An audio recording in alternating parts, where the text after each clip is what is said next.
जिस तरह से अभी हमारे मुल्क में दिल्ली में जो ब्लास्ट हुआ, किन लोगों ने किया? शुरुआती तहकीकात में जो नाम पेश किए जा रहे हैं मुसलमानों के नाम। कौन से मुसलमान हैं ये लोग? क्या चाहते थे और इससे हासिल किसका फायदा हुआ? मुझे कोई भी सेंस रखने वाला मुसलमान हो, कोई भी बताए। ये बात इसलिए मैं अर्ज कर रहा हूं कि आज बहुत सारे नौजवान जज्बाती हो गए और कुछ लोगों की वजह से, यानी कुफार और मुशरिकीन की तकालीफ की वजह से वो सोचते हैं ऐसे कदम उठा लेना चाहिए। मैं उनसे कहता हूं एक बात याद रखना, एक्सट्रीमिज्म, शिद्दत पसंदी दूसरी शिद्दत पसंदी को जन्म देती है। ऐसा नहीं कि तुम तशद्दुद करोगे तो सामने वाला तशद्दुद नहीं करेगा।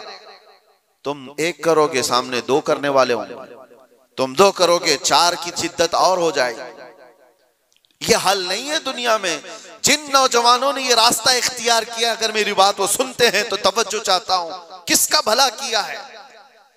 इन जमातों ने इस तरह के कत्ल और गारत से, इस तरह के ब्लास्ट से किसका भला किया है? उम्मत का, इस्लाम का, मुसलमानों का, मुल्क का, किसका? किसी का नहीं। ना हक रास्ते में चलने वालों की जानों को लेना। कुरान कहता है मन क़तल नफ्सन बिगैरि नफ्सिन औ फसादिन फिल अर्द फकअन्नमा क़तल अन्नास जमीआ। जिसने नाहक एक जान को कत्ल किया है उसने पूरी इंसानियत को कत्ल किया है। छठे पारे में रब ताला फरमाता है उसने पूरी दुनिया का कत्ल किया है।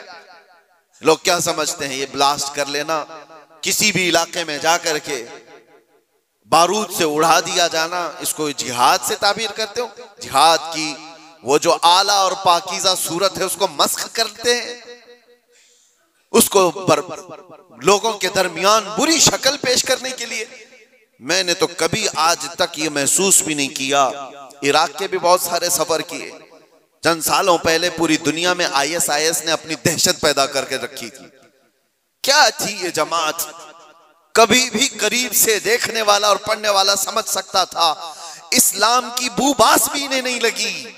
जो 12 साल की 13 साल की लड़कियों को इराक की मंडियों में ले जाकर के बेचते हो, छोटी लड़कियों को, वहां के हालात हमें पता है, और उनकी तरबियत ऐसे करना, पूरा पेट्रोल की चोरी करना, दुनिया में बेचना, और ये कत्ल गारत और ये जो फसाद मचाया था, इस फसाद का नाम इस्लाम हो ही नहीं सकता।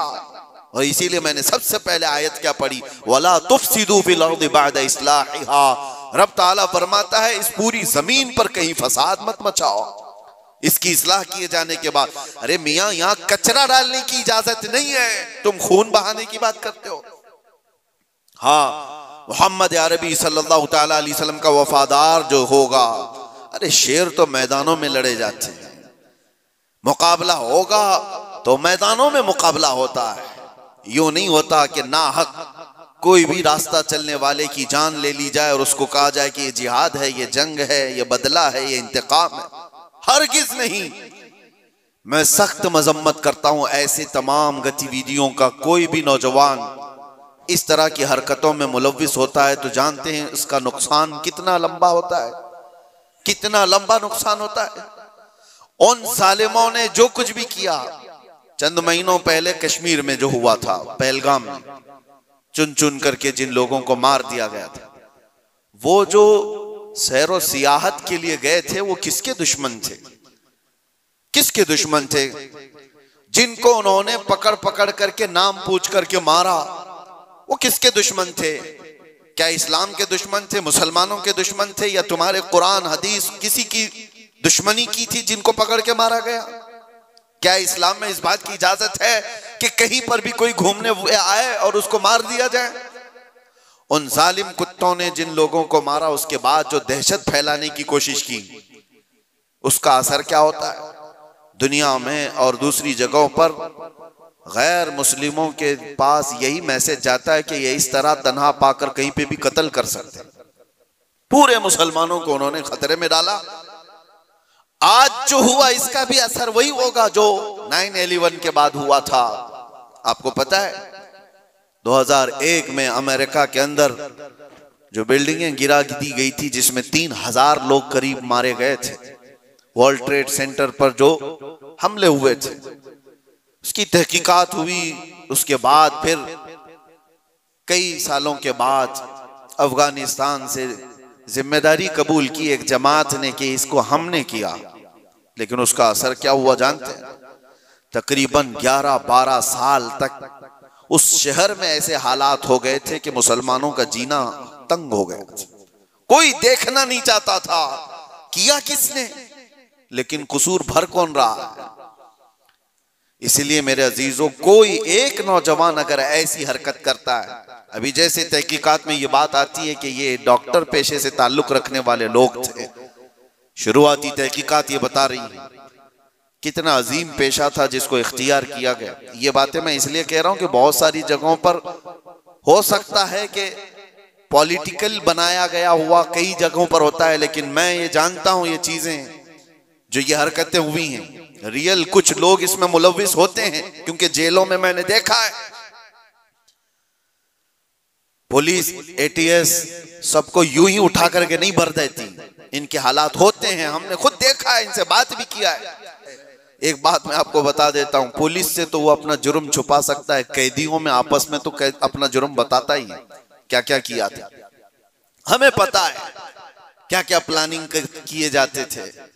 पहले हम भी यही समझते थे कि ये सारा का सारा फेक होता है, मुसलमानों को फंसाने के लिए किया जाता है। नहीं, सब फेक नहीं होता, कुछ मुलव्विस होते हैं, प्लानिंग में इस तरह के शरीक होते हैं। अब मैं नहीं जानता कि वो किस तरह के मुसलमान हैं जो इन चीजों में मुलव्विस हो जाते हैं, उनको कौन डाइवर्ट करता है, कौन फंडिंग करता है। ये सब हुकूमत के और डिपार्टमेंट के काम है कि इन लोगों को अमन को नुकसान पहुंचाने वाली ऐसी हर चीज को वो रोकें। इसका असर अब क्या होगा? क्या हमारे बच्चे जो डॉक्टर बनना चाहते हैं वो किसी भी कॉलेज या यूनिवर्सिटी में जाएं तो क्या उनको शक की नजर से नहीं देखा जाएगा? ये भी डॉक्टर बनकर के कहीं ऐसा ब्लास्ट तो नहीं करना चाहता है? उन जालिम कुत्तों ने अपनी हरकतों से कितने बच्चों की जिंदगी को दांव पे लगाया है, और फायदा किसका किया है? किसका फायदा किया? मैं महसूस करता हूं मेरे अजीजों, ये अगर इस्लाम का नाम लेकर के या बदला लेने की बात करके इस तरह की हरकत करते हैं तो आपको अंदाजा है कल अगर उस इलाके में मैं होता या आप भी होते तो भी उड़ गए होते ना, मर गए होते हैं। उन्होंने किसी को नहीं देखा है कि चलने वाला कौन है, क्या है। क्या यही इस्लामी जंगों का निजाम है?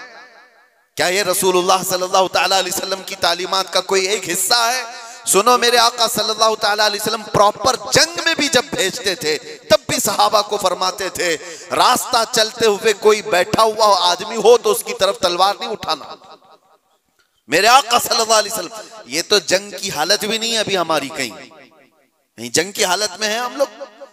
जंग की हालत में नहीं, प्रॉपर जंग जहां हो रही होती वहां के लिए भी मेरे आका फरमाते कि वहां के बूढ़ों के साथ कोई बदतमीजी ना हो, औरतों के साथ लड़ाई ना हो, हामिला औरत है तो उसको छुआ ना जाए, उनको कैदी नहीं बनाया जाए। और ये तो छोड़े, नबी पाक सल्लल्लाहु अलैहि वसल्लम अपने सहाबा को जब भेजते तो ये भी तालीम देते कि जिस इलाके में जा रहे हो उनकी जो भी इबादत गाह है, इबादत गाह को तोड़ फोड़ नहीं करोगे, वहां के दरख्तों के पत्ते नहीं उखाड़ोगे, जो तुमको मारने की कोशिश किया उसके साथ तुम्हारी लड़ाई होगी। ये निजाम था। और यहां बैठे बैठे किसी को उड़ा देना, इस्लाम से कोई, मेरी इन बातों को कुछ लोगों तक मुझे पता है पहुंचती होंगी और वो शिद्दत पसंदी में कहते हैं कि शायद ये भी यहाँ की मसलहत पसंदी और हिकमत पसंदी के एतबार से बात कर रहे होंगे। हमको ये सारी मसलहत पसंदी की जरूरत भी नहीं, हम किसी की जी हुजूरी करने के लिए बात नहीं कर रहे हैं, हम बात इसलिए कर रहे हैं कि मेरे दीन पर जब कभी धब्बा लगने की सूरत आए तो हम चीख करके बोलेंगे, चाहे वो हमारे अंदर मौजूद कोई मुनाफिक हो उसको भी पकड़ करके हम बेनकाब करेंगे कि इसका ताल्लुक मेरे मुस्तफा की जात से हो ही नहीं सकता।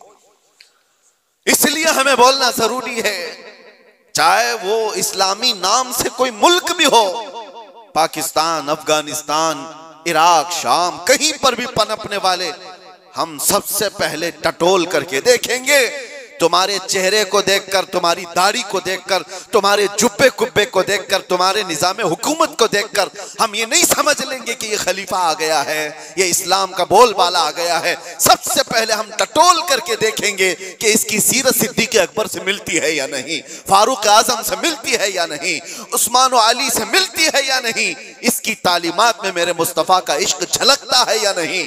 अगर नहीं झलकता हम अपनी ठोकर पर उसको रखते हैं, चाहे वो कितनी ऊंची पगड़ी पहनता हो।